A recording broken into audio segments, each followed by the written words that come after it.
Na escultura do dente 16, que é o primeiro molar superior direito, o primeiro passo é a seleção do bloco de cera, um bloco onde nós temos aqui a superfície oclusal com formato quadrado.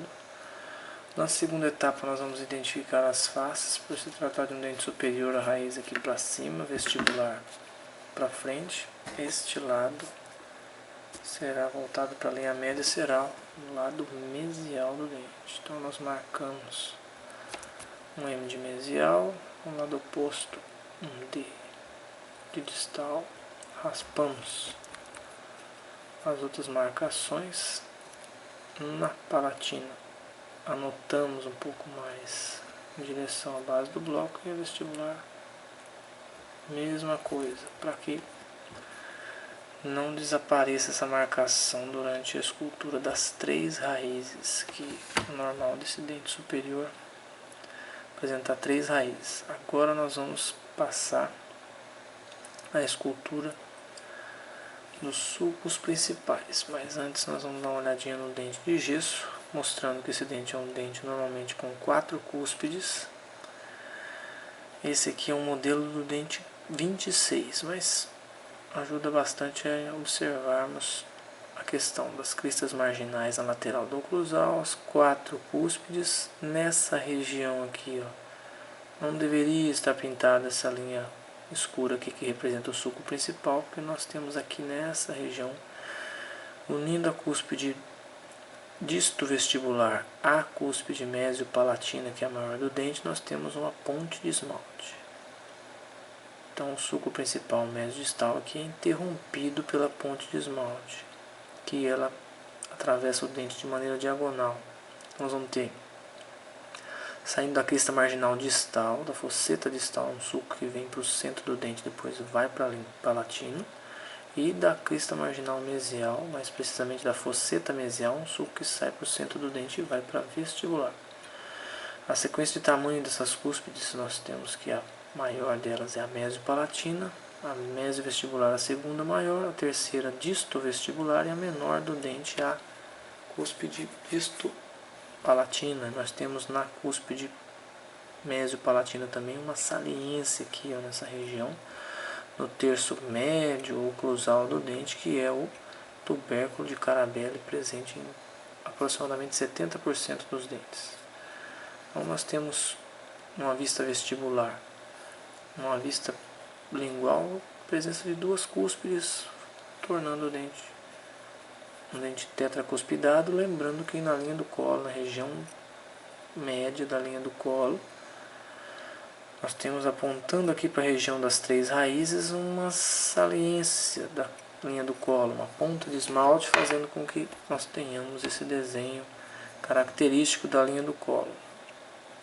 Então nós vamos marcar na oclusal do bloco um sulco que vai de distal para palatino, um sulco curto que vai sair aqui, ó, de distal para palatino, que ó, dessa maneira vai ser curto, primeiro desenho.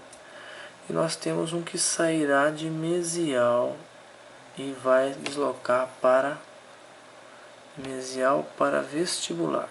Então nós teremos aqui, ó, e o da vestibular ele sai um pouquinho mais para distal, fazendo com que o lado mesial fique maior um pouco. Depois disso nós podemos aprofundar esses sulcos. E essa região que ficou intacta vai ser a nossa futura ponte de esmalte.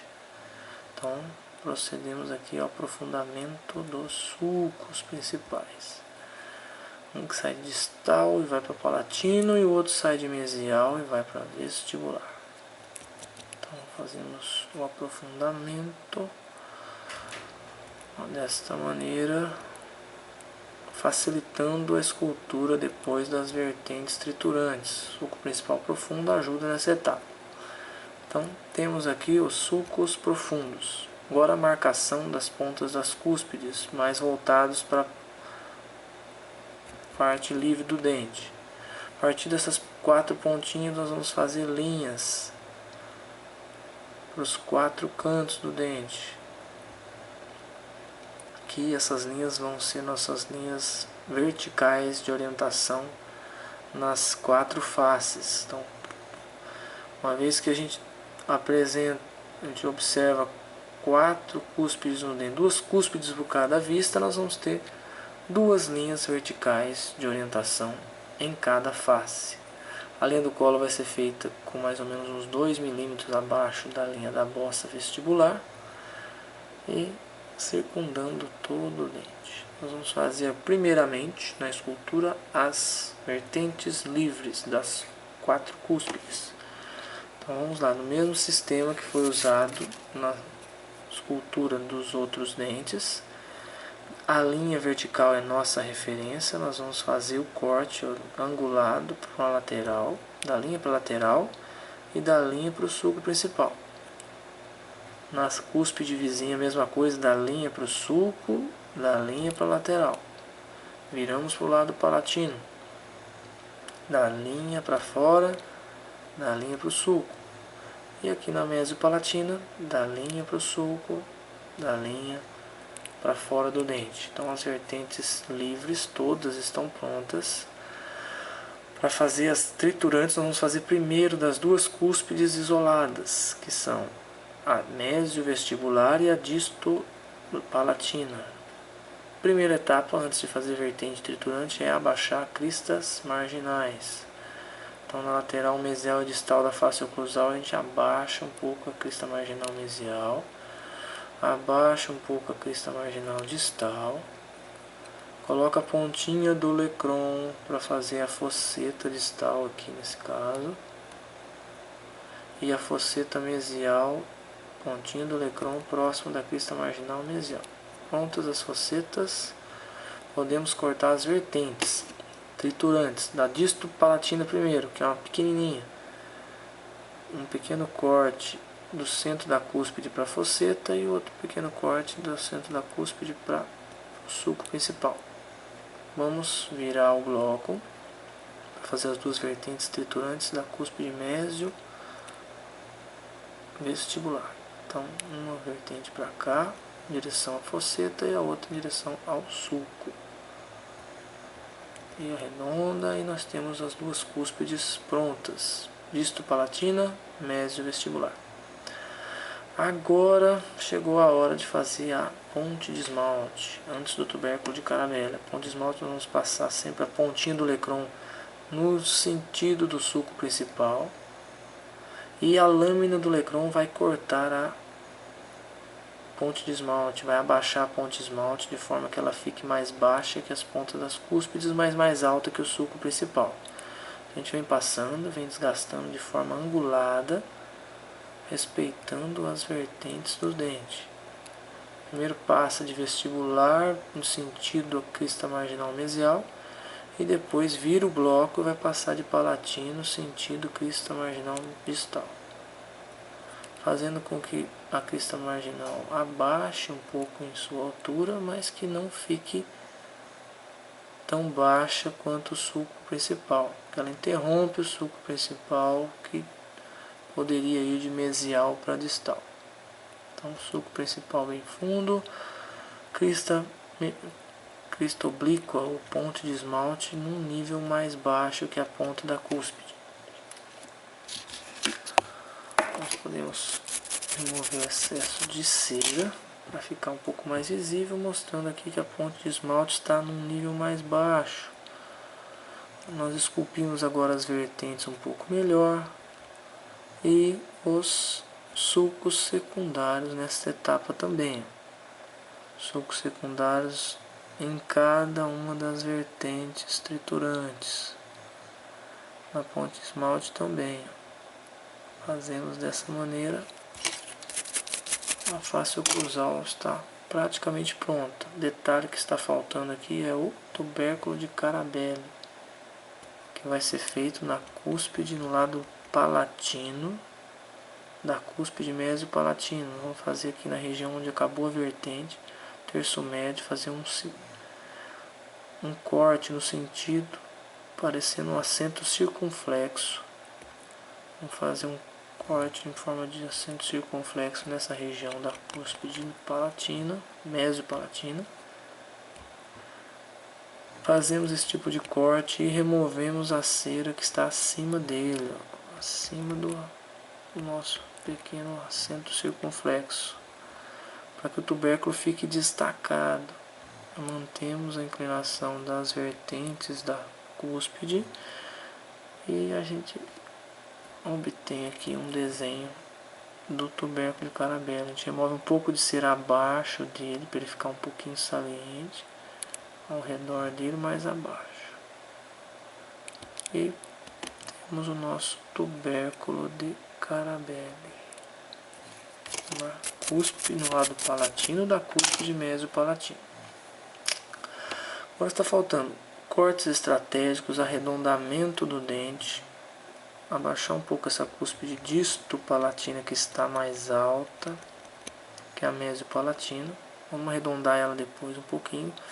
Esse dente apresenta uma característica interessante, que é a face palatina mais larga que a vestibular. Então, no processo agora de arredondamento, nós vamos raspar mais cera na mesial e na distal da face vestibular, para que essa face vestibular fique mais estreita. E no lado distal também das cúspides, nós vamos desgastar um pouco mais de cera, porque a face distal também é mais estreita, é menor que a face mesial desse dente.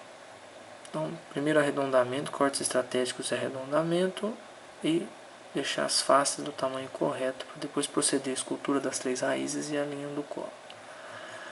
Então, cortes estratégicos do meio da coroa para baixo, nos 4 cantos, arredonda de baixo para cima. Na mesial e na distal, remove um pouco de cera do meio da coroa para a linha do colo, para deixar o dente suavemente acinturado. Pouca coisa. E arredonda os 4 cantos do dente, para que a gente possa fazer a remoção da cera e deixar o dente com um aspecto um pouco mais arredondado, porque ele até então apresentava um aspecto quadrado do sentido do que o bloco vem confeccionado. Então, na parte palatina, a gente vai tirar pouca cera na parte palatina, para que não interfira no sistema de largura da face palatina, que ela é mais larga do que a vestibular. Então, o sulco que sai para a palatina, ele é curto e curvo. Então, a gente diminui um pouco aqui a espessura da cúspide mesopalatina, e na parte vestibular, na lateral mesial e distal, nós fazemos a remoção de um pouco mais de cera. Na vestibular, também da cúspide distovestibular, nós também procedemos a uma remoção um pouquinho maior de cera, para que fique essa parte distal do dente um pouquinho menor que a parte mesial. O sulco que sai para vestibular também termina em forma de uma letra V invertida. E a gente pode proceder aqui a raspar um pouquinho mais a parte mesial na parte vestibular, para que a gente tenha o segmento. Então, a face mesial vai ser mais larga do que a face distal, e a face vestibular também mais larga que a face mesial, mais larga do que a distal. Portanto, o dente já está pronto com esses aspectos, com a largura correta, olhando por oclusal. Cúspide distopalatina está mais alta que a mesopalatina, então nós vamos fazer aqui, deixar ela um pouquinho mais baixa. Esse detalhe ainda pode ser observado antes da entrega do dente, ó. Voltando ao sulco secundário, se eles sumiram, deixar eles um pouquinho marcados, dá um aspecto mais natural à face oclusal do dente, ó. Mostrando aqui a largura da palatina maior que a vestibular e a largura da distal menor do que a largura mesial. Então, agora o dente está pronto, acinturado, pronto para fazer a escultura das 3 raízes e da linha do colo. Lembrando que as 3 raízes, 2 estão na vestibular e uma está na palatina, que é a maior do dente.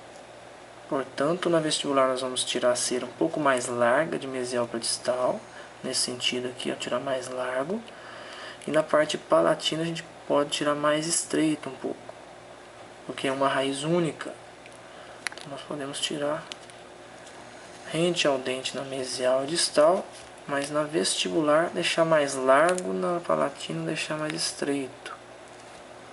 Vai removendo a cera. Na palatina pode deixar um pouquinho mais estreito, uma raiz única. E é a mais volumosa e mais longa do dente.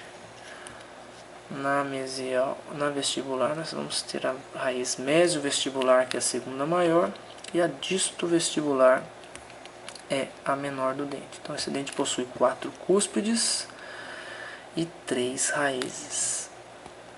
Detalhe é que a presença do tubérculo de Carabelli não é obrigatória, não são 100% dos casos, mas a grande maioria desses exemplares, dos primeiros molares superiores, apresentam tubérculo de Carabelli. Portanto, é importante esculpir essa saliência na região palatina, da cúspide mesio-palatina. Então nós temos aqui praticamente o formato da raiz terminada, remoção do degrau que possa porventura aparecer na divisão da coroa com a raiz, antes mesmo de dividir as raízes. A raiz palatina a gente já vai tirando a espessura dela aqui, ó, na parte mesial e distal para facilitar a futura divisão das raízes. Deixa ela já estreita. Então, por ser o local onde tem uma raiz única, lá do palatina, é o único que não vai ter perfuração. Então, na palatina não tem. Na distal tem perfuração. Na mesial haverá uma perfuração. E na vestibular também. Essas raízes desses primeiros molares são bem divergentes. Então, a gente vai fazer escavar essas raízes e fazer também a comunicação entre elas, fazer um espaço entre elas. Somente aqui no lado palatino que nós não vamos ter divisão. Então, uma raiz palatina e 2 raízes na vestibular. Então, fazemos a divisão e arredondamento da raiz. Com a ponta do lecrão ela vai entrando e fazendo remoção da cera. De mesial para distal, primeiramente, até comunicar com o outro lado. Depois o orifício da vestibular comunica com esse orifício que atravessou de mesial para distal. Então nós temos aqui, colocando a pontinha do lecrão lá dentro e já aparecendo o lecrão do outro lado.